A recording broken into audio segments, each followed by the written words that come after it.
Big Ten West, this was a massive, massive deal just with implications on who could eventually find a way to win the Big Ten West. Iowa, I'm trying to find the right words here, Todd. I'm trying to figure out the right way to describe it.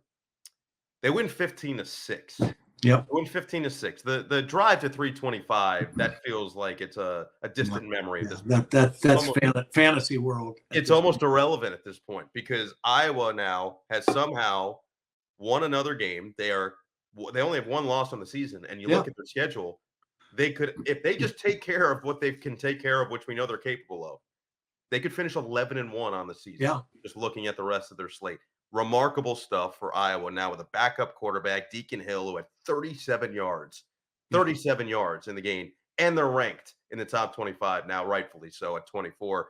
15-6 final score. I mean, really, whatever your thoughts are here on this game, go for it. Yeah, well, a couple things. First of all, and I don't know that this would have made a difference, but Wisconsin's quarterback Tanner Mordecai went out in the second quarter with as we find out now, is a broken hand.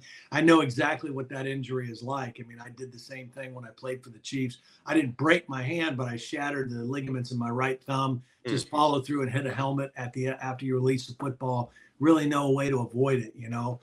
But that's an unfortunate injury because he had actually been playing pretty well. You know, I think he'd done a nice job in his first year. He was an experienced guy, a veteran guy, who, you know, played a lot of good ball at SMU. So now they have to go to Braden Locke, who's a transfer from Mississippi State, who's talented, but just didn't have the same kind of experience. And Locke played, you know, under those circumstances, put up decent numbers against Iowa's defense, but just hard to score on those guys. And, you know, the other thing I'll say, okay, you mentioned 37 yards passing, right?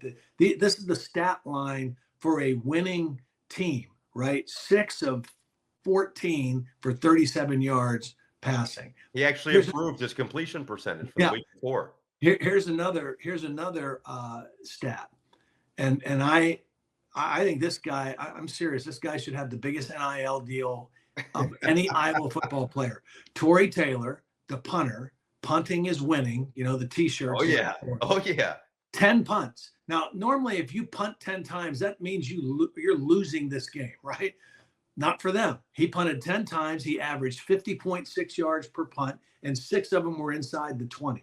I mean, so, you know, they play to their strengths, which is their defense and their punter, and they pin you back and they make you go the long field against their defense, and eventually, you know, they force you into mistakes.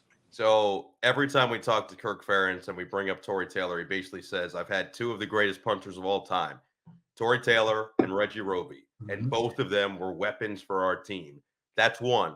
2, I got to double check on the stat that I saw, but I know that Fox put up the graphic during the game that at the time when Iowa had an 8-point lead or so, I think under Kirk Ferentz, they were 68-2 at any point during the game. So I believe they're now 69-2. When they have at least an 8-point lead under Kirk Ferentz. That's remarkable stuff. Yeah, that is remarkable. Really. But it also is a perfect microcosm for what that program is. And so congratulations to the Hawkeyes. Another big win, 15-6. They are in the driver's seat in the Big Ten West. And now we go to the previews for this week. Let's start with them. Minnesota travels to Kinnick, number 24 Iowa, NBC on 3:30. Old school for both these teams. They want to ground and pound. They want to run the football. We'll see what Minnesota has available in terms of health. We know that they had a little bit of depth issues a couple of weeks ago before their bye week against Michigan. This is an interesting game for a variety of reasons, but now Iowa, because they're in the driver's seat, they've got a little bit more pressure on them to take care of business. Yeah, I mean, it's hard for me to not think that Iowa is going to control that football game. Minnesota, you know, I think that they've got some issues on offense. Your quarterback is still kind of feeling his way through it, and he will not have an easy day against this Iowa defense. Playing at home, you know, Iowa just doesn't look anything like they did when they got blown out 31-0 up in Happy Valley, you know, on that night game, in the whiteout game. They've gotten some health back at their running back position. So they've actually got more than one guy they can rotate in there. Yes, they're on their backup quarterback. They don't have Cade McNamara anymore, but their defense is starting to take the ball away. You know, when we had them a couple of weeks ago, they hadn't had many takeaways. They had a few in our game, and they've continued that trend now. So I think Iowa's playing Iowa football, and they're going to be very difficult to beat, especially at home. Williams and Johnson in the backfield, over 700 yards on the season for Iowa. Defense now with 11 takeaways on the year. So just like that, you turn around, you say, okay, this is Phil Parker's defense coming to fruition again. It'll be interesting, but again, that's 3:30 on NBC.